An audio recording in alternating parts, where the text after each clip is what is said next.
Hello everyone, कैसे हो आप सब लोग। आई होप कि आप सभी बहुत अच्छे होंगे। तो आज से हम लोग यहाँ पर फाइनली स्टार्ट कर रहे हैं अपने बी फार्मेसी फर्स्ट सेमेस्टर का सेकंड सब्जेक्ट, जो कि हमारा होने वाला है फार्मास्यूटिकल एनालिसिस। अब देखिए, ये सब्जेक्ट हमारा फर्स्ट सेमेस्टर का बहुत ही इंपॉर्टेंट सब्जेक्ट हो जाता है, क्योंकि कहीं ना कहीं इसी सब्जेक्ट में बच्चों को सबसे ज्यादा प्रॉब्लम होती है और इसी सब्जेक्ट में यहाँ पे सबसे ज्यादा बैक भी हमें देखने को मिलती है। तो इस सब्जेक्ट को हम यहाँ पे बहुत ही अच्छे से देखेंगे। ठीक है, आज की वीडियो की अगर हम लोग यहाँ पे बात करें तो आज की वीडियो में हम लोग यहाँ पे इसका इंट्रोडक्शन देखेंगे। उसके बाद हम लोग यहाँ पे सबसे पहले इसका सिलेबस समझेंगे, क्योंकि देखिए यहीं पे सबसे बड़ी गलती हो जाती है कि ज्यादातर स्टूडेंट्स क्या करते हैं कि सब्जेक्ट को डायरेक्टली पढ़ना स्टार्ट कर देते हैं। वो समझते ही नहीं कि सब्जेक्ट है किस बारे में, उसका सिलेबस क्या है, उनको बेसिकली पढ़ना क्या क्या है, किस तरीके से उनको एक अप्रोच रखनी चाहिए पढ़ने की। तो उन सभी चीजों को हम लोग यहाँ पे आज की वीडियो में देखेंगे। बेसिकली हम लोग यहाँ पे आज की वीडियो में इस सब्जेक्ट को एक स्टार्ट करेंगे। ठीक है, तो एक इंट्रोडक्शन लेंगे इसका। और बाकी देखिए, अगर हम यहाँ पे बात करें तो इसकी जो भी नोट्स होगी वो आपको हमारे ऐप इम्परफेक्ट फार्मेसी पर देखने को मिल जाएगी। बाकी देखिए, इस सब्जेक्ट की जो भी फर्दर वीडियोज होंगी वो आपको हमारी प्लेलिस्ट में देखने को मिल जाएंगी। इसकी न्यू प्लेलिस्ट हमने यहाँ पे क्रिएट कर दी है, तो उसको आप यहाँ पे चेकआउट कर लीजिएगा। And description and comment box में हमारे टेलीग्राम और व्हाट्सएप चैनल का लिंक है, उसको आप यहाँ पे जरूर से ज्वाइन कर लीजिएगा, क्योंकि फर्स्ट सेमेस्टर से रिलेटेड जितनी भी अपडेट्स होंगी, जो भी फर्दर वीडियोस होंगी, वो यहाँ पर हमारे इन्हीं टेलीग्राम और व्हाट्सएप चैनल पर आप लोग को देखने को मिलेंगे। मतलब जो भी अपडेट्स वगैरह होंगी, जो भी रफ वर्क वगैरह भी होते हैं, ठीक है, और कुछ एक्स्ट्रा कंटेंट होगा, जो भी एक्स्ट्रा इन्फॉर्मेशन होगी, वो सभी चीजें हम यहाँ पे इन्हीं चैनल्स पर प्रोवाइड करते हैं। तो मेक श्योर कि आप इन दोनों चैनल को जरूर फॉलो कर लें। बाकी इन सारी बातों के साथ मेरा नाम है अर्षित पांडे। आप लोग कॉपी और पेन लेके बैठ जाइए और हम लोग अपना आज का वीडियो स्टार्ट करते हैं।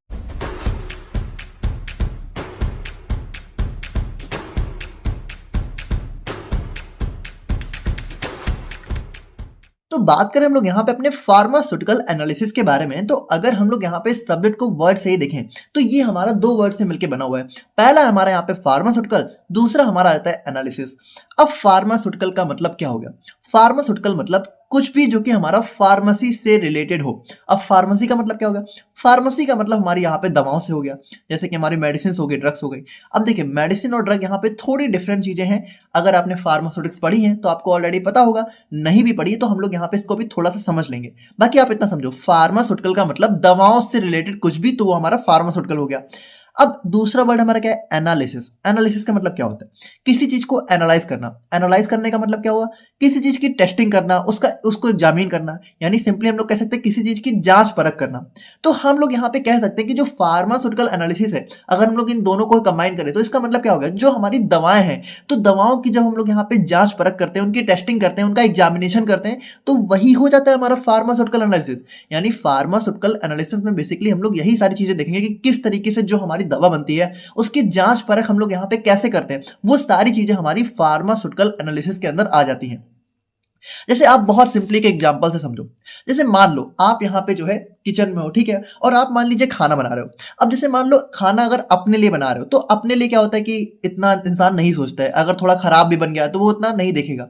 लेकिन मान लो आपके घर में कोई मेहमान आ रहा है, या फिर जो खाना आप बना रहे हो वो कोई दूसरा खाने वाला है, तो अब यहाँ पे क्या होगा? अब यहाँ पे जो खाना आप बना रहे होगे ना, आप यहाँ पे पूरी कोशिश करोगे कि वो खाना यहाँ पे बेस्ट बने। तो उस खाने के लिए क्या करोगे? जब खाना हमारा बन जाएगा तो आप लोग यहाँ पे हर एक चीज चेक करोगे कि उसमें नमक कहीं कम तो नहीं हो गया, कहीं ज्यादा तो नहीं है, उसमें मसाला परफेक्ट है कि नहीं है, उसका जो एक प्रॉपर टेस्ट है वो आ रहा है कि नहीं आ रहा है। ठीक है, तो ये सारी चीज आप लोग यहाँ पे चेक करोगे, क्योंकि वो खाना यहाँ पे क्या है? कोई दूसरा खाने वाला है।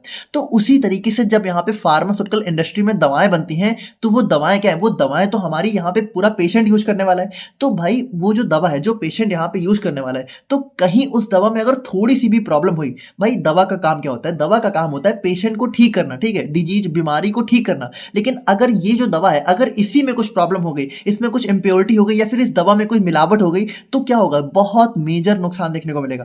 तो यहाँ पे जब दवाएं भी बनती हैं हमारी इंडस्ट्री में, तो जब दवाएं हमारी फाइनली बन जाती हैं, तो उनकी हम लोग क्या करते हैं? उनकी हम लोग यहाँ पे चेकिंग करते हैं कि वो हमारी स्टेबल है कि नहीं है, कहीं वो खराब तो नहीं हो जाएंगी जल्दी, उनकी यहाँ पे क्वालिटी प्रॉपर मेंटेन है कि नहीं है, उनमें कोई इंप्योरिटी तो नहीं है, उनमें कोई मिलावट तो नहीं है। तो ये सारी चीजें यहाँ पे जब हम लोग टेस्ट करते हैं, तो वो टेस्टिंग सारी किसके अंदर आ जाती है? वो सारी टेस्टिंग हमारी इसी फार्मास्यूटिकल एनालिसिस के अंदर आ जाती है। एनालिसिस का मतलब ही होता है कि हमारी दवाओं की टेस्टिंग करना। अब यहाँ पे देखिए एक चीज आप थोड़ा समझिए, जैसे एक टर्म होता है हमारा यहाँ पे मेडिसिन और एक टर्म होता है हमारे यहाँ पे ड्रग। अब आप इतना समझो, जो भी दवाएं आप यहाँ पे खाते हो वो सारी की सारी क्या होती है, मेडिसिन होती है, ठीक है। तो दवा का मतलब मेडिसिन ही होता है, लेकिन आप ये समझो जो मेडिसिन आप लोग खाते हो वो पूरी की पूरी दवा नहीं होती है, बल्कि उसके अंदर हमारी कुछ एडिटिव भी मिक्स होते हैं। आप ये समझो, जैसे मान लो पैरासीटामॉल आप लोग खा रहे हो, ठीक है। तो पैरासीटामॉल क्या है, पैरासीटामॉल हमारी वो दवा है जो कि हमें ठीक करेगी। लेकिन ये जो पैरासीटामॉल की टैबलेट आप लोग खाते हो, जो टैबलेट है समझना, तो इस टैबलेट में क्या होता है कि पूरा का पूरा पैरासीटामॉल नहीं रहता है। जैसे पैरासीटामॉल की टैबलेट अगर आपको पता हो, थोड़ा आइडिया हो, तो 500 mg में आती है, और वहीं अगर आप थोड़ा सा ले तो यहाँ पे 650 mg में भी आती है, जैसे डोलो हमारा हो गया। तो आप इतना कंफ्यूज मत हो, सिंपली समझो पैरासीटामॉल है, 500 mg की दवा आती है। लेकिन वो जो पैरासीटामॉल की एक गोली आप लोग खाते हो ना, वो पूरी की पूरी उसमें 500 mg पैरासीटामॉल ही नहीं होती, बल्कि 500 mg पैरासीटामॉल होती है, और थोड़े बहुत उसके साथ कुछ हमारी और भी चीजें मिक्स होती हैं, एडिटिव भी होते हैं। बेसिकली अगर सिंपली बात करो तो ये जो टैबलेट होती है ना, तो इसको अगर आप वेट करके कभी चेक करोगे तो 500 mg नहीं आएगा, बल्कि 500 mg से ज्यादा आएगा। तो ज्यादा क्यों आ रहा है, जबकि दवा तो हमारी 500 mg है। ज्यादा इसलिए आ रहा है क्योंकि 500 mg दवा है और बाकी चीजें हमारी एडिटिव्स हैं। तो देखिए ये जो दवा और एडिटिव है, ये दोनों मिलके हमारी क्या होते हैं, मतलब ड्रग और एडिटिव ये दोनों मिलके हमारी मेडिसिन बनाते हैं। तो अब इतना सिंपली समझ गए कि आप ये समझो कि हर मेडिसिन के अंदर ड्रग होता है, लेकिन हर जो ड्रग है वो मेडिसिन नहीं होती, क्योंकि ड्रग के साथ जब एडिटिव मिलता है तब हमारी मेडिसिन बनती है। जैसे और सिंपल एग्जांपल के साथ समझना है तो सिरप होता है, जैसे जो भी सिरप आप लोग पीते हो, तो सिरप क्या होता है, सिरप हमारा लिक्विड फॉर्म में होता है। आपको क्या लगता है वो सारा का सारा लिक्विड हमारा दवा होता है? भाई वो जो लिक्विड है ना, वो लिक्विड मेनली हमारा वाटर या फिर कोई अदर सुटेबल लिक्विड होता है, और उस लिक्विड के अंदर हमारी दवा मिक्स होती है, ठीक है। तो आप ये समझो कि जो सिरप है वो हमारी क्या है, वो मेडिसिन है, जबकि उसके अंदर जो मेन कंपोनेंट है, जो मेन दवा हमें ट्रीट करने वाली है, वो तो हमारी किसी लिक्विड के साथ मिक्स होती है, और जब इसको मिक्स हो जाती है तो हम लोग यहाँ पे उसको सिरप बोल देते हैं। बेसिकली ये भी हमारा मेडिकेटेड सिरप होते हैं। तो मतलब जो भी मेडिकेटेड सिरप है वो हमारी मेडिसिन है, लेकिन मेडिसिन का मतलब क्या हुआ कि उसके अंदर हमारी दवा भी है और हमारे कुछ एडिटिव यानी कुछ एक्स्ट्रा चीजें भी मिक्स रहती हैं उस दवा को स्टेबल बनाने के लिए, ताकि वो दवा काफी लंबे टाइम तक स्टेबल बनी रहे। तो वो सारी चीजें हमारा फार्मास्यूटिक्स का पार्ट है, और इसको भी हम लोग यहाँ पे नेक्स्ट सब्जेक्ट हमारा फार्मास्यूटिक्स स्टार्ट करेंगे, बहुत अच्छे से देखेंगे।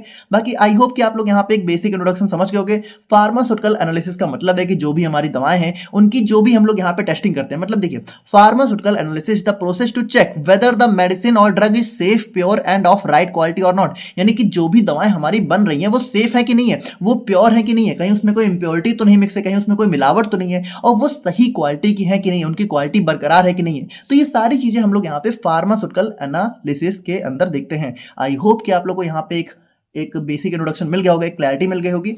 और बाकी देखिए अगर हम लोग यहाँ पे देखें कि जो फार्मास्यूटिकल एनालिसिस है, तो हम लोग यहाँ पे किस तरीके से एनालिसिस परफॉर्म करते हैं, मतलब कैसे दवा की एनालिसिस करते हैं, तो उसके लिए हमारे कुछ मेथड्स होते हैं, कुछ टेक्निक्स होती हैं। तो अगर हम लोग यहाँ पे देखें तो आप इतना सिंपली समझो कि जैसे हमारे दो टाइप के मेथड होते हैं। एक हमारा क्लासिकल मेथड होता है, क्लासिकल का मतलब जो काफी लंबे टाइम से चला आ रहा है, यानी कि जो स्टार्टिंग में हम लोग यूज करते थे। और कुछ हमारे एडवांस मेथड है, एडवांस मतलब कि जो हम लोग यहाँ पे आज यूज करते हैं, जो कि काफी एडवांस है, और इनको हम लोग यहाँ पे इंस्ट्रूमेंटल मेथड भी बोल सकते हैं। सिंपली समझो क्लासिकल का मतलब कि इसमें हम लोग यहाँ पे इंस्ट्रूमेंट का यूज नहीं करते हैं, और एडवांस मेथड हमारे वो हैं जिसमें हम लोग यहाँ पे मॉडर्न इंस्ट्रूमेंट्स का यूज करके एनालिसिस को परफॉर्म करते हैं, और ये हमारे ज्यादा एक्यूरेट होते हैं। और आज के दिन में ज्यादातर हम लोग इन्हीं मेथड्स का यूज करते हैं। ये हमारे क्लासिकल मेथड हैं जो कि लैब वगैरह में आज भी देखने को मिल जाते हैं, पर इंडस्ट्री में हम लोग यहाँ पे इनका यूज नहीं करते हैं। इंडस्ट्रियल एनालिसिस में, मतलब इंडस्ट्री में जब दवाएं हमारी बनती हैं वहां पे हम लोग जो है इन्हीं सारे मेथड्स का यूज करते हैं। अब अगर हम लोग यहाँ पे अपना सिलेबस देखें फार्मास्यूटिकल एनालिसिस का, तो अब हम लोग यहाँ पे यूनिट वाइज सिलेबस देखते हैं। जैसे सबसे पहले हमारा यूनिट 1 का अगर हम लोग सिलेबस देखें, तो यूनिट 1 में सबसे पहला हमारा फार्मास्यूटिकल एनालिसिस का हमें डेफिनेशन पढ़ना है, स्कोप पढ़ना है, ठीक है। उसके बाद हमें यहाँ पे डिफरेंट टेक्निक्स ऑफ एनालिसिस, तो देखिए इसके अंदर हम लोग यहाँ पे इन्हीं सारी चीजों को और डिटेल में डिस्कस करेंगे। और उसके बाद यहाँ पे नेक्स्ट हम लोग यहाँ पे पढ़ेंगे अपने कुछ कंसेंट्रेशन टर्म्स को, ठीक है। तो देखिए ये सारी चीजें अब इतना यहाँ पे समझा पाना मुश्किल है, बट हम लोग यहाँ पे हर एक चीजों को लेक्चर में बहुत अच्छे से समझेंगे। उसके बाद हमारे कुछ स्टैंडर्ड होते हैं, ठीक है, और इन्हीं स्टैंडर्ड का हमें प्रिपरेशन और स्टैंडर्डाइजेशन भी देखना है। तो ये सारे हमारे कुछ कंपाउंड्स हैं, इन सभी चीजों को हम लोग यहाँ पे देखेंगे। अब यहाँ पे देखिए आपको जैसा कि पता है कि हम यहाँ पे चैप्टर वाइज सिलेबस को कवर कर रहे हैं, लेकिन अब यहाँ पे जो फार्मास्यूटिकल एनालिसिस है, तो यहाँ पे क्या है ना कि एक ही चैप्टर के अंदर बहुत अलग अलग टॉपिक है। जैसे अगर मान लीजिए हम लोग चैप्टर वाइज कवर करें तो इसके हमारे 3 लेक्चर बनने चाहिए, है ना। पहला ये हो गया, दूसरा ये, और थर्ड हमारा ये हो गया। लेकिन यहाँ पे एक्चुअल में क्या है ना कि इसमें हम लोग चैप्टर वाइज ना कवर करें तो ज्यादा बेटर रहेगा। हम ऐसा करेंगे कि सबसे पहले हम लोग यहाँ पे वन वीडियो में हम लोग यहाँ पे इतना डिस्कस करेंगे, क्योंकि ये एक टॉपिक हो गया, ठीक है। फिर मेथड ऑफ एक्सप्रेसिंग कंसंट्रेशन, ये हमारा डिफरेंट टॉपिक है, और ये जो ये पूरा टॉपिक है ये हमारा पूरा अलग है। तो बेसिकली हम लोग यहाँ पे इसको जो है 3 अलग-अलग वीडियो में ऐसे कवर कर लेंगे, ठीक है? तो कोई प्रॉब्लम नहीं है, आप समझिए आपके भले के लिए ये बोल रहे हैं, ठीक है? तो ये हमारा जो है कह सकते हो यूनिट 1 का सिलेबस हो गया, जिसमें हम लोग यहाँ पे फार्मास्यूटिकल एनालिसिस का इंट्रोडक्शन देखेंगे। उसके बाद हम लोग यहाँ पे अपना स्टैंडर्ड्स वगैरह, कंसंट्रेशन वगैरह हो गए, और फिर हम लोग यहाँ पे एरर्स के बारे में बात करेंगे। ये हमारा यूनिट 1 का ही सिलेबस है। और उसके बाद देखिए, अब एक चीज समझिए, जो आप लोग का फार्मेसी का सिलेबस है ये फर्स्ट सेमेस्टर का, तो उसमें ये जो फार्माकोपिया टॉपिक हो गया, आपका सोर्सेज ऑफ इम्प्योरिटीज हो गया, और जो हमारे लिमिट टेस्ट हो गए, तो ये तीनों टॉपिक हमारे क्या है, जैसे ये जो तीनों टॉपिक हैं, ये आपका फार्मास्यूटिकल एनालिसिस में भी दे रखे हैं, और हमारी फार्मास्यूटिकल इनऑर्गेनिक केमिस्ट्री जो कि हमारा 4th सब्जेक्ट होने वाला है, तो इन दोनों में ही ये टॉपिक दे रखे हैं। तो हम क्या करेंगे कि इन तीनों टॉपिक को हम लोग यहाँ पे इस सब्जेक्ट में ज्यादा अच्छे से कवर करेंगे। और बेसिकली अगर हम लोग यहाँ पे बात करें तो फार्माकोपिया जो टॉपिक है, ये आप लोग का फार्मास्यूटिक्स में भी दे रखा है। तो यहाँ पे देखिए, अब हर सब्जेक्ट में अलग अलग तो हमें कवर नहीं करना है, एक ही बार हम लोग यहाँ पे एक सब्जेक्ट में कवर करेंगे, और उसी को आप लोग यहाँ पे सभी के हिसाब से पढ़ लेना। तो ये हमारा यूनिट 1 का सिलेबस हो गया। अब अगर हम लोग यहाँ पे यूनिट 2 की बात करें, तो यूनिट 2 में हमारा सबसे पहला आ जाता है एसिड बेस टाइट्रेशन। तो देखिए, अब अगर आप लोग यहाँ पे देखें ना, तो ये जो टेक्निक्स ऑफ एनालिसिस है, तो इसमें जो हमारे 2 मेथड है, तो यहाँ पे सिलेबस जो है आपका, इसमें देखिए जो क्लासिकल मेथड्स हैं, तो यही पूरे आपके सिलेबस में दे रखे हैं, और जो एडवांस मेथड है, इनमें से यहाँ पे आप लोग को इन तीनों के बारे में पढ़ना है। किसके? कंडक्टोमेट्री, पोटेंशियोमेट्री, पोलैरोग्राफी, ये तीनों आपके सिलेबस में दे रखा है फार्मास्यूटिकल एनालिसिस में। अब ये जो हमारा क्रोमेटोग्राफी और स्पेक्ट्रोस्कोपी है, ये आप लोग को जो है 7 सेमेस्टर में पढ़ना है। 7 सेमेस्टर के सब्जेक्ट का नाम है इंस्ट्रूमेंटल मेथड ऑफ एनालिसिस, यानी कि इसी फार्मास्यूटिकल एनालिसिस का एडवांस जो है कह सकते हो पार्ट है, जो कि आप लोग को सीधे, यानी आज से सीधे कह सकते हो 3 साल बाद 7 सेम में आप लोग को पढ़ना है। तो इन दोनों को अभी कोई प्रॉब्लम नहीं है, इन दोनों को हम लोग यहाँ पे बाद में देखेंगे। बाकी आप लोग को पढ़ना है तो आप लोग वो भी देख सकते हो, हमने ऑलरेडी इसको कवर भी कर रखा है। बट अभी आप लोग क्या ही देखोगे, आप इतना सिंपली समझो कि आपको अपने सिलेबस में इन पूरे मेथड्स को और इन तीनों को यहाँ पे देखना है। तो अगर हम लोग यहाँ पे देखें तो यूनिट 2 का जो सिलेबस है, तो यूनिट 2 में हमारा सबसे पहला दे रखा है एसिड बेस टाइट्रेशन, और इसी एसिड बेस का एक पार्ट होता है नॉन एक्वस टाइट्रेशन, तो ये भी हमारे इसी के अंदर दे रखा है। अब ये टाइट्रेशन वर्ड क्या है, क्योंकि टाइट्रेशन ही आप लोग को पूरे सिलेबस में देखने को मिलेगा। अब देखिए, टाइट्रेशन को भी यहाँ पे हम लोग बहुत अच्छे से देखेंगे अपने यूनिट 2 के अंदर, लेकिन अगर आप लोग यहाँ पे एक बेसिक आइडिया लेना चाहो, तो बेसिक आइडिया ऐसे ले सकते हो कि जो टाइट्रेशन होता है, ये हमारा क्या है भाई, हम लोग फार्मास्यूटिकल एनालिसिस के अंदर पढ़ रहे हैं, तो हमारी टाइप ऑफ एनालिसिस होगी। अब इसमें हम लोग करते क्या है, हमारे पास होता है एक सॉल्यूशन, ठीक है, एक सॉल्यूशन होता है हमारे इसके अंदर हमारे पास, जो कि हमें पता होता है, हमें ये पता है कि ये सॉल्यूशन है किस चीज का। जैसे मान लो अगर ये सॉल्यूशन हमारा जो है हाइड्रोक्लोरिक एसिड का है, तो हमें ये पता होगा कि ये इसके अंदर, इस सॉल्यूशन के अंदर हमारा हाइड्रोक्लोरिक एसिड है, लेकिन कितने अमाउंट में है ये हमें नहीं पता होता है।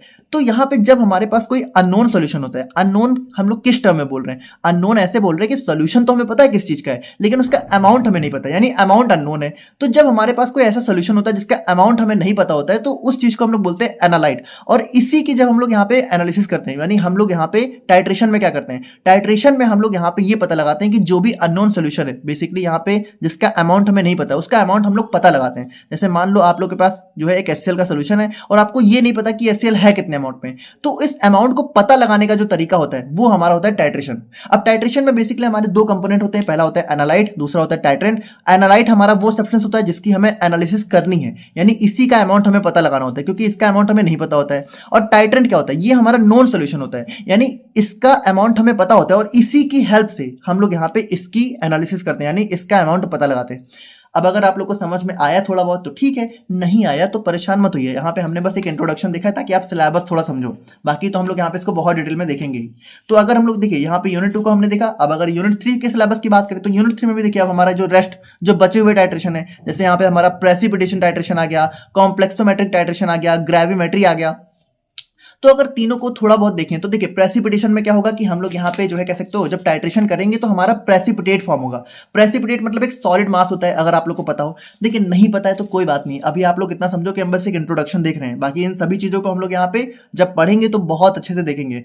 कॉम्प्लेक्सोमेट्रिक में क्या होता है कि हमारा कह सकते हो मेटल जो है मिलके हमारा जो है कॉम्प्लेक्स बनाते हैं, ठीक है, मेटल और एक लिगेंड होता है तो वो दोनों मिलकर कॉम्प्लेक्स बनाते हैं। ग्रेविमेट्री में क्या होता है कि हम लोग यहाँ पे कह सकते हो जो भी हमारा सैंपल है, ठीक है, उसका मास कलेक्ट करके और उसको वेट करके उसकी एनालिसिस करते हैं। देखो एक चीज समझो, टाइट्रेशन जितने भी टाइप के टाइट्रेशन हम लोग देखेंगे, इन सभी में हम लोग यहाँ पे अननोन सॉल्यूशन की क्वांटिटी को पता करेंगे। हमारे पास एक सॉल्यूशन होगा जिसकी क्वांटिटी हमें नहीं पता होगी, जिसका अमाउंट हमें नहीं पता होगा, उसका अमाउंट हम लोग पता लगाएंगे, इन सारे मेथड्स में, ठीक है। बस इसके अलग अलग मेथड है, तो वही हम लोग यहाँ पे अपने सिलेबस में देखेंगे। और उसके बाद अगर हम लोग यहाँ पे बात करें अपने यूनिट नंबर 4 के बारे में, तो यूनिट 4 में हम लोग पढ़ रहे होंगे अपने रिडॉक्स टाइट्रेशन के बारे में। अब रिडॉक्स टाइट्रेशन का मतलब क्या होगा? रिडॉक्स मतलब कि जिसके अंदर हमारा ऑक्सीडेशन और रिडक्शन का प्रिंसिपल यहाँ पे यूज होगा। तो रिडॉक्स टाइट्रेशन में हम लोग यहाँ पे इसको देखेंगे। एंड फाइनली जो हमारा देखिए यहाँ पे अगर आप देखो तो यूनिट 4 तक हम लोग यहाँ पे इन सभी टॉपिक को पढ़ रहे होंगे। जैसे यूनिट 2 में आप लोग को पढ़ना है एसिड बेस टाइट्रेशन, यूनिट 3 में आप लोग को पढ़ना है प्रेसिपिटेशन, कॉम्प्लेक्सोमेट्रिक और हमारा यहाँ पे ग्रेविमेट्रिक एनालिसिस। ये तीनों आप लोग को यूनिट 3 में पढ़ना है। रिडॉक्स टाइट्रेशन आप लोग को यूनिट 4 में पढ़ना है। और यूनिट 5 जो है, यूनिट 5 में हम लोग यहाँ पे पढ़ेंगे अपने कंडक्टोमेट्री, पोटेंशियोमेट्री और पोलैरोग्राफी को। और ये तीनों क्या है? ये तीनों हमारे इलेक्ट्रोकेमिकल मेथड ऑफ एनालिसिस हैं। यानी इन यूनिट 5 में के अंदर हम लोग यहाँ पे अपने बचे हुए 3 टॉपिक को देखेंगे, जो कि हमारा कह सकते हो इंस्ट्रूमेंटल या फिर एडवांस मेथड के अंदर आ जाता है। तो इन तीनों को हम लोग देखेंगे। इसमें हम लोग यहाँ पे इलेक्ट्रिसिटी का यूज करते हैं एनालिसिस करने के लिए, और हमारे कुछ इलेक्ट्रिकल इंस्ट्रूमेंट्स होते हैं, ठीक है। तो ये हमारा यहाँ पे एनालिसिस का सिलेबस हो जाता है। आई होप कि आप लोग को एक बेसिक आइडिया लग गया होगा। बाकी अगर कोई चीज आप लोग को नहीं समझ में आ रही है, कुछ आप लोग यहाँ पे एक्स्ट्रा आप चाहते हो, तो वो चीज आप लोग यहाँ पे प्लीज मुझे कमेंट करके बताइएगा। और मिलते हैं हम लोग यहाँ पे अपने फार्मास्यूटिकल एनालिसिस के यूनिट 1 की वीडियो के साथ। तब तक के लिए थैंक यू सो मच।